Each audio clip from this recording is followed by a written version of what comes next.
Вы смотрите новости, в студии Сергей Михедов. Здравствуйте. Коротко о главных темах к этому часу. Рождество Христово отмечают сегодня православные во всем мире. В храмах прошли рождественские службы. Крупнейший на планете фестиваль льда и снега в Харбине состоялся, правда, в сжатом варианте. Сохранив веру в Бога, она прошла через все испытания. Расскажем о женщине почтенного возраста, посвятившей себя церкви.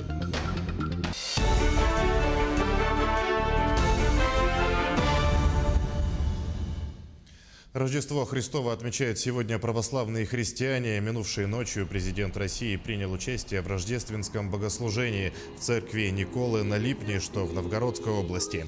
Глава государства прибыл в регион на вертолете. До отдаленной церкви Владимир Путин добирался на катере со специальной воздушной подушкой. Войдя в храм, президент зажег свечи и приложился к иконе, а затем прослушал службу вместе с остальными посетителями церкви. По окончании богослужения Владимир Путин поздравил россиян с Рождеством.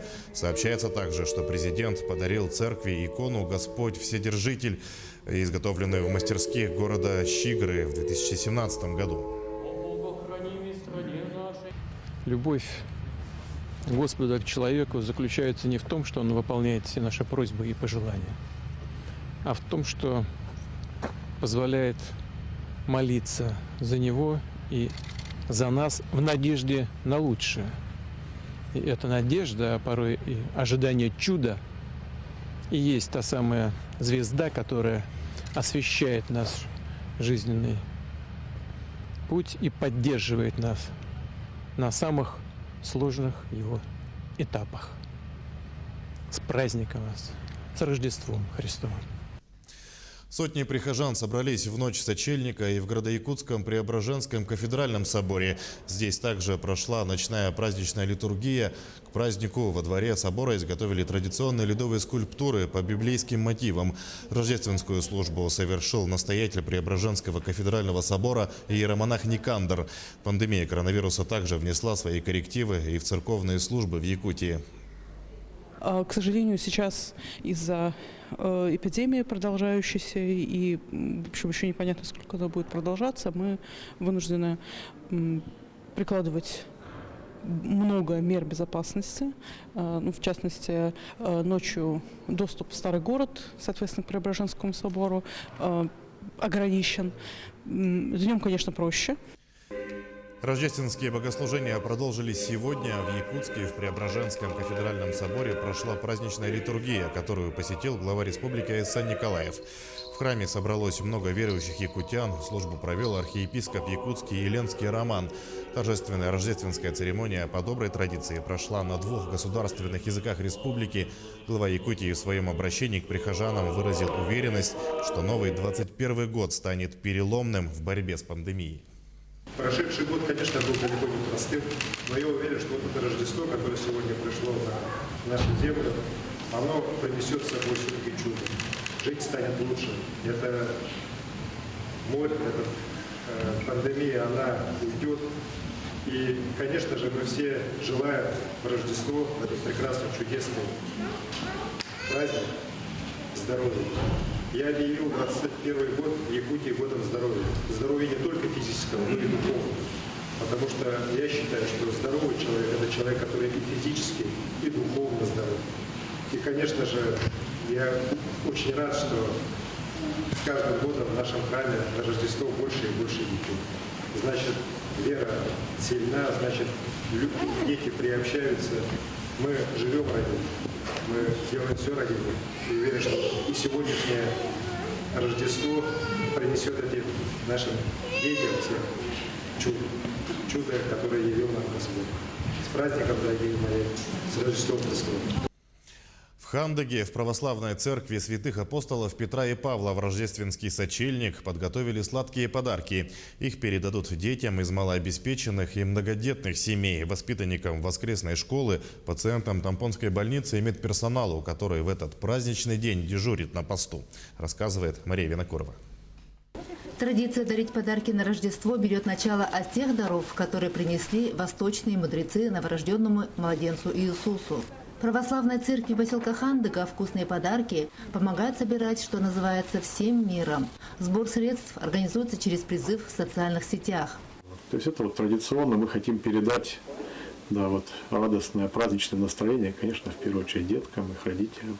К сожалению, да, и в такие дни бывают у людей печали, трудности жизненные. Мы хотим, конечно, радость Рождества, вот, чтобы захватило как можно большее количество людей. Всех, конечно, не получится, вот, но тем не менее мы стараемся, что можем сделать.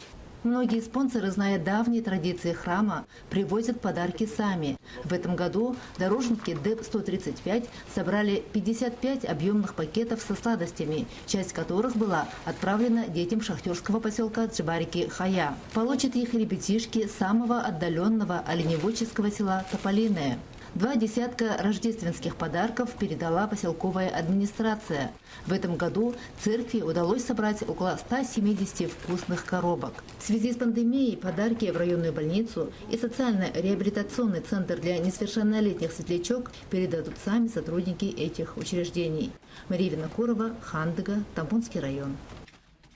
Парк «Северное сияние» распахнул свои двери в Якутске. Ни морозы, ни пандемия коронавируса не стали помехой для ледового парка столицы. В этом году он открылся на месяц раньше. По словам руководства, это обычная практика для развлекательных центров. Коллектив готов к смене графика работы и сроков открытия. В это непростое время нельзя забывать про досуг населения города. Бояться и сидеть дома – это не решение проблемы, так считают в «Северном сиянии». Главное – это соблюдать все меры безопасности, что и сделано в этом году в Ледовом городке. Ограничительные меры соблюдены, все соблюдаются. Открылись на месяц раньше, получается. С каждым годом работа ведется все быстрее и быстрее. Нюансы все вот выполняем, опыт нарабатывается, поэтому вот все быстрее строится. Тематика Ледового парка в этом году посвящена 75-летию Победы. Еще будет конкурс детский ледовым скульптурам и снежным скульптурам. Это где-то в феврале, 25-х числах. Главные торжества крупнейшего в мире Харбинского международного фестиваля льда и снега были отменены из-за пандемии коронавируса. Тем не менее, юные посетители фестиваля катаются со снежных гор, пока взрослые осматривают экспозицию и фотографируются на фоне разнообразных снежных и ледяных скульптур. Посетители отметили, что по сравнению с предыдущими годами в нынешнем мероприятии участвует значительно меньше людей, что повлекло как положительные, так и отрицательные моменты. Я приехал из Хунаня. Я впервые на Харбинском фестивале льда и снега, и мне тут нравится. Я думаю, что людей немного из-за пандемии, а для туристов это совсем неплохо. Я могу без суеты посетить все бесплатные аттракционы. Атмосфера приятная. В Нерюнгринском районе этот год объявлен годом пожилого человека. Доля граждан старшего поколения в районе более 30%. Это люди, которым необходимы дополнительный уход, медицинское обслуживание и бытовая помощь. Сегодня, в рождественский день, наши коллеги встретились с нерюнгринкой почтенного возраста, посвятившей себя церкви. Люди посланы делами, люди едут за деньгами, убегают от обида, от тоски. Лидия Кузьменко приехала в Нерюнгри в 80-м году в горе хоронить свою дочь. Женщина молилась, чтобы быть с Богом. К ней присоединились люди, близкие по духу. В молитве горе Лидии Александровны перерастало в радость. Православные нерюнгринцы зажглись идеей построить храм в молодом городе. Первые попытки собрать финансовую помощь у организаций не увенчались успехом. В 1992 году главой Нерюнгри стал Эдуард Яковлевич Эстерлейн, и активные православные пошли к нему с просьбой о строительстве храма. Он встал из-за стола, обнял нас всех с такой радостью, говорит: я всю жизнь мечтал поучаствовать в каком-нибудь святом деле. В 1993 году в Нерюнгри был открыт православный храм иконы Казанской Божьей Матери. Это построен храм своими руками, а я тогда сломала спину. 2 позвоночника было переломных. Я молилась, лежала и говорю: Господи, разреши мне только ходить, дай мне только, пожалуйста, силы ходить. А к старости я буду лежать и радоваться. С радостью буду лежать.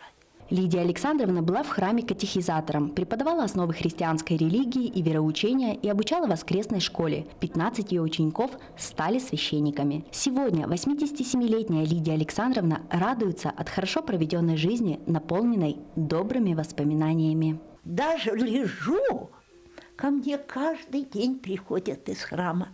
Я вот, видите, не могу ходить и даже картошку почистить. Если я сяду там, я 5 минут могу посидеть и тут же ложусь. Мне приносят еду из храма.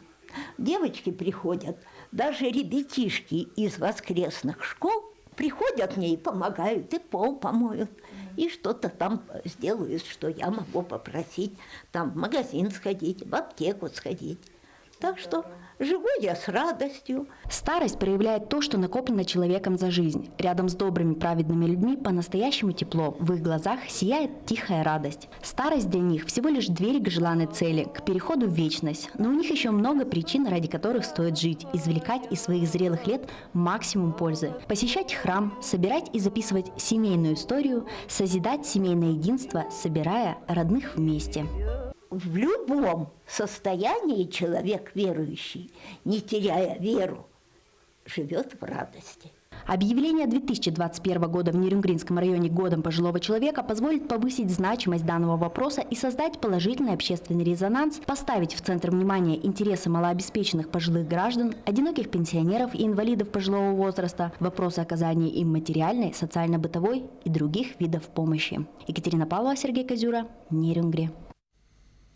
На этом наш выпуск подошел к концу. Берегите себя, носите маски, соблюдайте безопасную дистанцию. Оставайтесь с нами.